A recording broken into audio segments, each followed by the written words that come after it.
तो ये हम लोग ऐसा लगता है कि हम लोग डरते, मतलब पता नहीं क्यों डरने लगता है हमको, ऐसा लगता है साथ बच जाएंगे, जैसे हम कोई काम को चक्कर में पड़ते हैं, कहीं ना कहीं मन में रहता है साथ में ये करके ही बच जाऊंगा, और डरते नहीं है माया से ना, ये बड़ा समस्या है। तो प्रश्न ये है कि जो भक्त है ये माया से डरते नहीं है। हमें लगता है कि हम किसी न किसी तरीके से बच जाएंगे। तो क्या करें इसका? हरे कृष्ण प्रभु जी। हाँ दीपेश। प्रभु जी, इसमें मैं थोड़ा सा ऐड भी करना चाहूंगा हाँ कि जी, हाँ जी, अच्छा। हमारे मन में ये आता है कि हम जब दूसरों से कंपैरिजन करने लग जाते हैं कि देखो वो तो नॉन वेज भी खाता है, वो तो ड्रिंक भी करता है, तो हम उससे तो बेटर ही हैं कम से कम। तो हाँ, इससे भी मतलब कि डर कम होता है। हमारे मन में श्रेष्ठता का भाव आ जाता है। वो देखो भोगी, लंपट, कामी, और हम देखो कितने सात्विक हैं, हम कितने श्रेष्ठ हैं, इससे ये नरक जाएगा, हम तो धाम जाएंगे। इस भावना से कैसे बचे? तो भक्ति करते हैं तो अवश्य भगवान रक्षा करेंगे। बड़ा महत्वपूर्ण प्रश्न है ये। इस भावना से मतलब जी ये जी। अहंकार है ना प्रभु जी? हाँ, अहंकार है बेसिकली। अपने आप को श्रेष्ठ मानना किसी भी दृष्टि से अहंकार का ही प्रतीक है। इसीलिए जो भी भक्त होंगे आप देखो, वो ये बोलेंगे कि हमसे नीच व्यक्ति कोई मिलेगा नहीं। जगाई मधाई हरि मुंह से पापिष्ट, कृष्णदास कविराज गोस्वामी बोल रहे हैं चैतन्य चैतामृत में, जिन्होंने चैतन्य चैतामृत लिखी है, जिनको स्वयं नित्यानंद प्रभु ने दर्शन दे दिए, जो रघुनाथ दास गोस्वामी का संग कर रहे हैं, वो कह रहे हैं जगाई मदाई हईते मुंह से पापिष्ट। जगाई मदाई बहुत ही पापी व्यक्ति थे, बहुत ही दुष्ट थे। कोई लड़ने के लिए नहीं मिलता था, आपस में लड़ना शुरू कर देते थे, क्योंकि वो एनर्जी, वो एंगर, वो जो गुस्सा है उसको कहीं तो उसको खत्म करेंगे। राजा के सैनिक भी उसको नहीं, उनको हाथ लगाते थे, अरे छोड़ो यार, इसको कौन दिमाग लगाएगा यहाँ पे, मरने तो आपस में लड़ मर के खत्म हो जाते थे ऐसे व्यक्ति। और कृष्णदास कविराज गोस्वामी कह रहे हैं जगाई मदाई हईते मुझ से पपिष्ट, मैं उनसे भी क्या पूछ रहा हूँ। पूरी शहर कीट हईते मुझ से लगिष्ट, और मल, जो मल के अंदर जो कीड़ा है उससे भी गिरा हुआ हूं मैं, उससे भी पापी हूं, उससे भी नीचा हूं। तो ये भक्त का हमेशा ये भाव रहता है। ये ऊपर ऊपर से हम बोलते हैं लेकिन अंदर से तो श्रेष्ठता ऐसे अहंकार रहता ही है प्रभु जी। ये अहंकार कैसे दूर हो कि हाँ अपन उससे श्रेष्ठ है, अपन तो लहसुन प्याज नहीं खाते, एक व्रत करते हैं, माला करते हैं और तुलसी मंगला सब करते हैं, ये मतलब जो है ये उससे श्रेष्ठता का अंदर में अंतःकरण में तो रहता ही है अंदर में, ये कैसे दूर हो मतलब?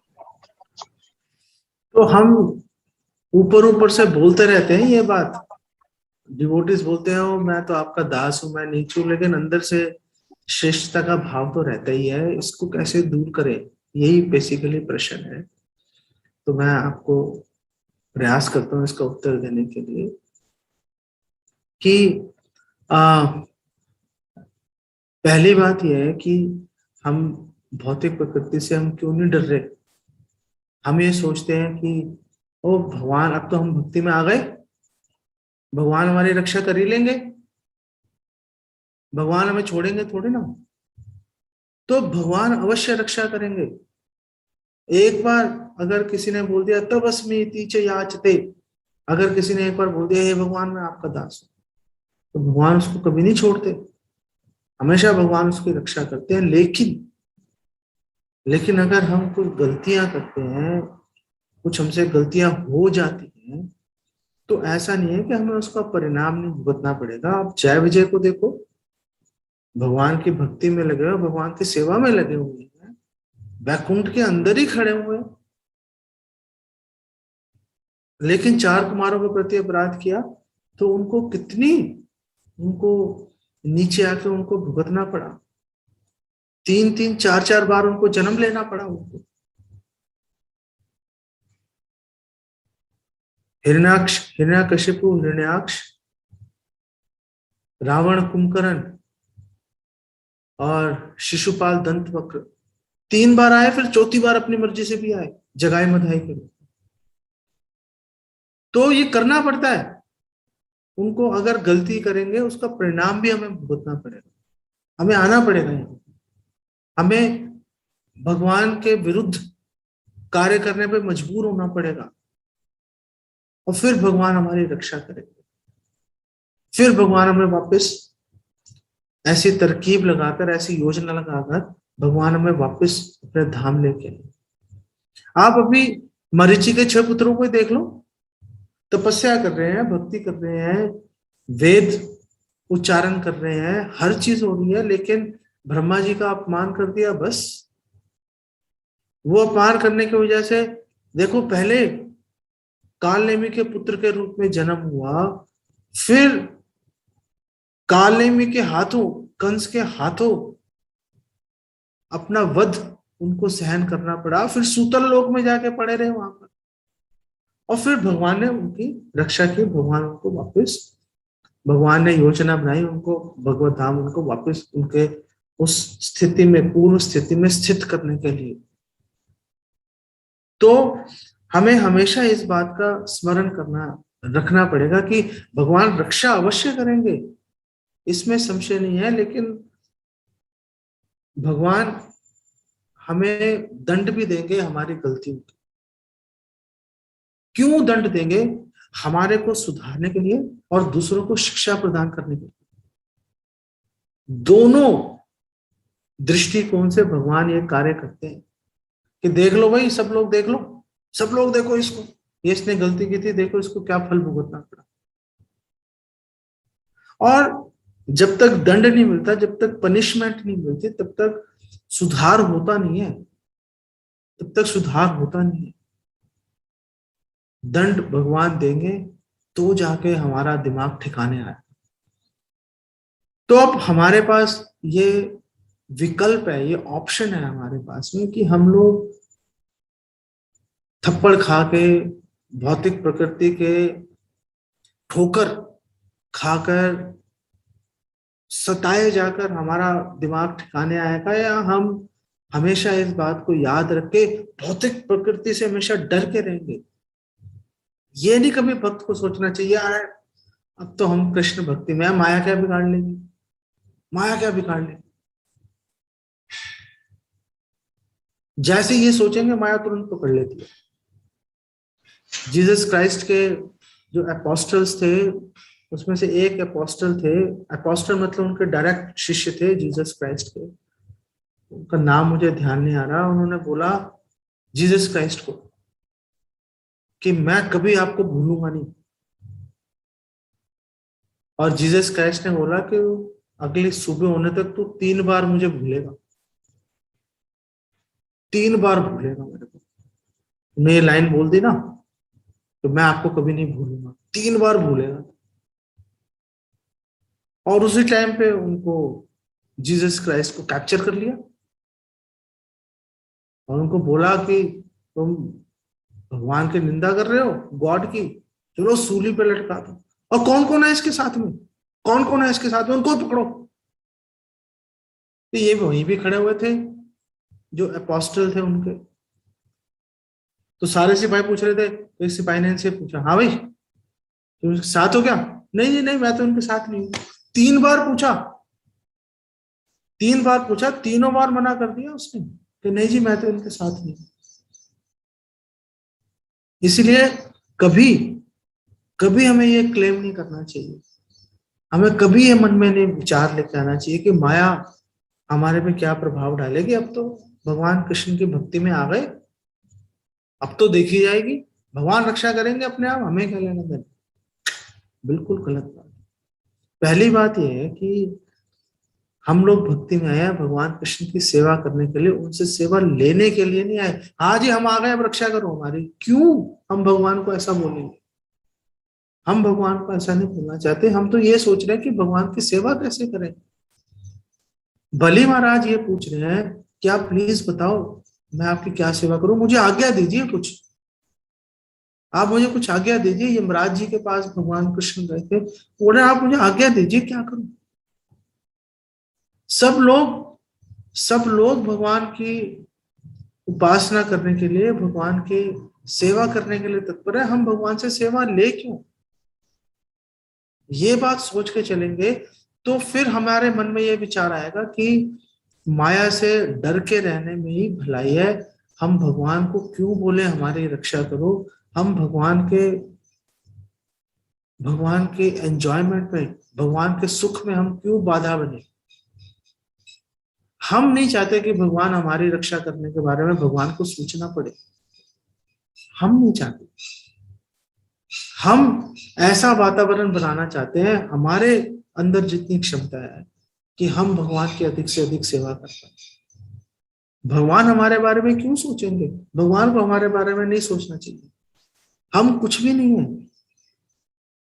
हमें यह प्रयास करना चाहिए कि भगवान श्रीमती राधा रानी के बारे में और अधिक से सोच पाए और अधिक सुख का अनुभव।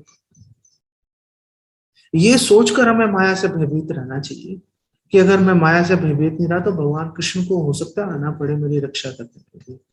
हम नहीं चाहते ऐसा हो, इसलिए माया से भयभीत रहो, वो ज्यादा अच्छा है। श्रेष्ठता का जो भाव है, श्रेष्ठता का जो भाव है, हम ऊपर ऊपर से बोलते हैं कि मैं आपका दास हूं, आप प्लीज आप मुझ पर दया बना के रखिए, लेकिन मन में सोचते हैं अरे ये बेकार आदमी है, मैं अच्छा आदमी हूं। इस बात को काटने के दो तरीके हैं। जब इस बात को अगर काटना है तो दो तरीके से काटा जा सकता है। पहली बात है कि प्रचार करो। जब आप प्रचार करने के लिए जाओगे, भोगियों के घर में जाओगे, वो आपको दुत्कार देंगे, अरे भागो यहाँ से, टाइम नहीं है हमारे पास। कहाँ से आ गए टाइम खराब करने के लिए? एक बार मैं अपने रिश्तेदार के दुकान में बैठा था, पश्चिम बिहार में थी उनकी दुकान, अब तो उनका देहांत हो गया। तो मैं बैठा हुआ था, ऐसे उनसे बात कर रहा था। पंजाबी बाग मंदिर से आ रहा था मैं, तो रास्ते में उनकी दुकान पड़ी। मैंने कहा चल 5 मिनट उनके साथ बिता लेता हूँ। तो उनके पास बैठा मैं, तो वहां से एक डिवोटी आ गया, बहुत ही सरल डिवोटी, बहुत ही सरल डिवोटी।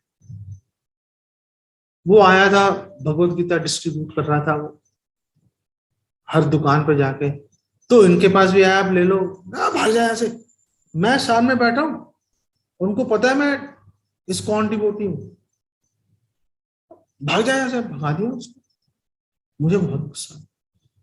वो दिन था और आज का दिन है। अब तो खैर उनका देहांत ही हो गया। मैं दोबारा नहीं गया उनके वहां, दोबारा नहीं गया मैं उनके पास।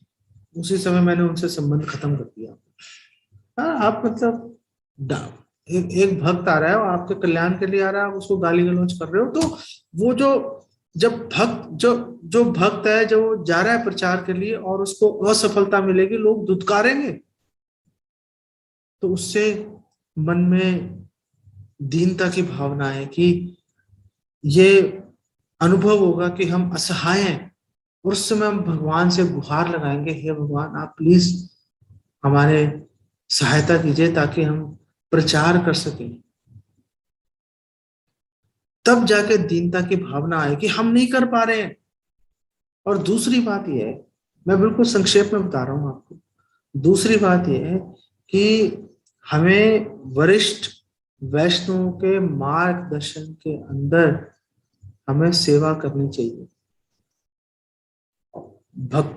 वरिष्ठ भक्तों के मार्गदर्शन में रहना, उनके मार्गदर्शन में रह के सेवा करना बहुत कठिन है, बहुत कठिन है। छोटी छोटी बात पे हम छोड़ के चले जाते हैं वैष्णव को। छोटी छोटी बात पे, अरे उन्होंने ऐसी बात कैसे बोली, ये सोच के वरिष्ठ वैष्णव का संग करना चाहिए।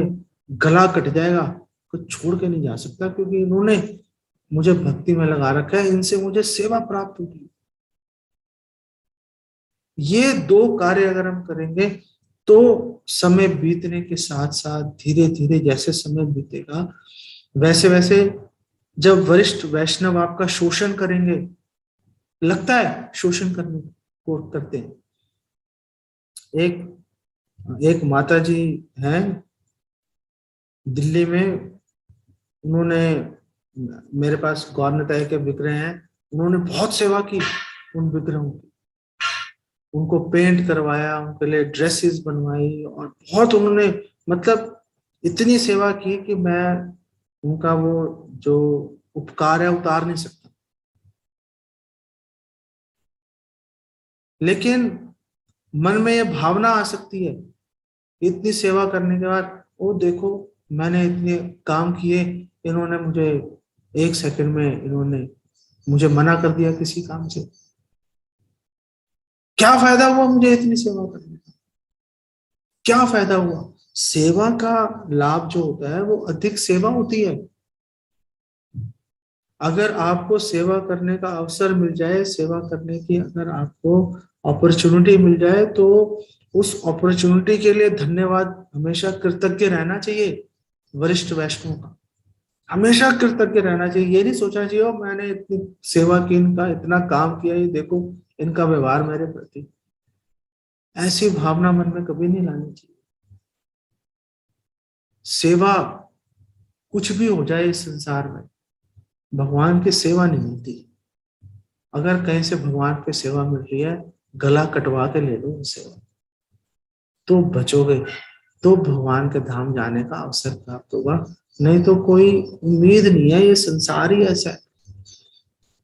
और जितना वो सेवा करते करते जितने आपके मन में वो जो कटुता है, ये भावना है कि अरे सेवा भी मेरे से करवा रहे हैं, बात भी नहीं सुन रहे मेरी, कोई भाव भी नहीं दे रहे, जैसे जैसे ये भावना घटती जाएगी, वैसे वैसे आप सोचोगे कि हाँ हम लोग कुछ, हमारे में दीनता विकसित हो रही है, भगवान के हमारे पर दया हो। ये भावना जब तक स्वाभाविक रूप से ये भावना नहीं आ रही, तब तक सैद्धांतिक रूप से ये सोच के हमेशा विनीत भाव से सेवा करते रहो। कोई कुछ भी आपके साथ व्यवहार करे, सेवा को कभी मत छोड़ो। सेवा को पकड़ के रखोगे, वरिष्ठ वैष्णव के चरणों को पकड़ के रखोगे, कभी समस्या नहीं आएगी। मुश्किल है ये काम, क्योंकि अहंकार हमें रोकता है। अरे क्या लगे हुए हो भाई, तुम्हारी कोई वैल्यू तो है नहीं वहां पर, तुम जबरदस्ती लगे हुए हो। इस बात से ऊपर उठकर वैष्णव की सेवा करते रहना बहुत बड़ी बात होती है, बहुत बड़ी बात होती है, बहुत कठिन होता है। लेकिन जो कर जाता है उसका बेड़ा पार है। जो नहीं करता उसका भी बेड़ा पार हो ही जाता है, लेकिन टाइम लगता है उसके बेड़ा पार।